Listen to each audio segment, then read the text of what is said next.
శ్రీ గురుభ్యో నమః. బ్రాహ్మణ బంధువులందరికీ నమస్కారం. మనం కళ్ళు తెరవాల్సిన సమయం ఆసన్నమైంది. అగ్రకులం అంటూనే మనల్ని వెనక్కి నెట్టేస్తున్నారు. అన్నిట్లో వెనక్కి నెడుతున్నారు. ఒక్కసారి ఆలోచించి చూడండి. ఒకప్పుడు అన్ని రంగాల్లో ముందున్న మనం నేడు అన్నిట్లో వెనకబడి ఉన్నాం.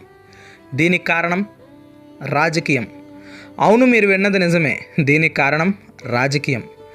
రాజకీయాల్లో మనం చురుగ్గా లేకపోవడమే మనల్ని అన్నిటికీ దూరంగా ఉండేలా చేస్తుంది. మన వారికి చాలామందికి రాజకీయ ఆసక్తి ఉన్నా కూడా ఏ పార్టీ పిలిచి టికెట్ ఇచ్చే ప్రోత్సహించే పరిస్థితుల్లో అయితే లేదు. దీనికి కారణం మనమే. అవును, ముమ్మాటికి మనమే. ఎందుకు మనమో తెలుసుకునే ముందు ఈ దఫా ఎన్నికల్లో మనకి ఎన్ని టికెట్లు ఇచ్చారో చూద్దాం. మొత్తం ఆంధ్రప్రదేశ్ జనాభాలో మన బ్రాహ్మణులు 4% ఉన్నారు. మనకన్నా తక్కువ శాతం ఉన్న సామాజిక వర్గాలు ఎన్నో ఉన్నాయి. అయినా సరే వాళ్ళంతా వాళ్ళ తెలివితేటలతో రాజకీయంగా ఎంతో ఎదిగారు. ఇది కులాల ప్రాతిపదికన వైఎస్ఆర్ కాంగ్రెస్ పార్టీ ఇచ్చిన టికెట్లు. 1% కన్నా తక్కువ ఉన్న బోయ, కళింగ, గవర కులాలకి చెందిన వారికి ఎన్ని టికెట్లు సాధించుకున్నారో చూడండి. కేవలం 1% కన్నా తక్కువ ఉన్న ఆ కులాల వాళ్ళే అన్ని టికెట్లు తెచ్చుకోగలిగితే 4% ఉన్న మనకెన్ని రావాలి? ఎన్ని వచ్చాయి? 1. కేవలం 1. ఇది టీడీపీ, బీజేపీ మరియు జనసేన కూటమి తరపున ఎమ్మెల్యే అభ్యర్థుల జాబితా. జనాభా పరంగా మనకన్నా తక్కువ శాతం ఉన్న వెలమ, కోమటి, క్షత్రియ కులాలకి ఎన్ని టికెట్లు సాధించుకోగలిగారో చూడండి.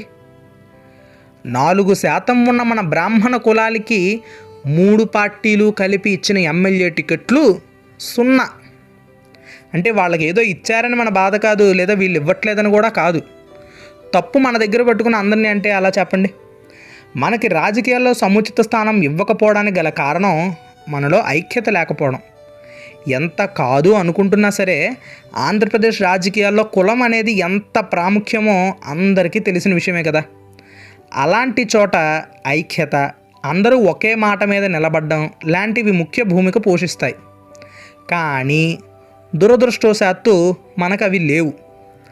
అసలు మనం రాజకీయాల్లో ఎందుకు ఉండాలి అని అడిగే వాళ్ళు కూడా ఉన్నారు. ఉండాలి.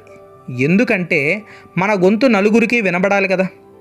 మనకి కానీ మన కులానికి కానీ ఏదైనా ఒక కష్టం కలిగితే దానికి వెనువెంటనే పరిష్కారం దొరకడానికి కూడా మన వాళ్ళు రాజకీయాల్లో ఉండాలి. కావున బ్రాహ్మణ బంధువులారా, రాజకీయాల్లో మనం కూడా చురుగ్గా పాల్గొనాలి. లేదా పాల్గొన్న మన వారికి మన ప్రోత్సాహం అందించాలి. కాబట్టి ఈ ఎన్నికల్లో మన సంఖ్యాబలాన్ని మనం చూపుకుందాం. మనకి కూడా గెలుపోటములను నిర్ణయించే శక్తి ఉంది. అందరం కలిసి ఒకే మాట మీద ఒకళ్ళకే ఓటేస్తామనే విషయాన్ని మనం నిరూపించుకోవాలి. అప్పుడు అధికారంలో ఎవరు ఉన్నా కూడా మనల్ని తప్పకుండా పట్టించుకుంటారు.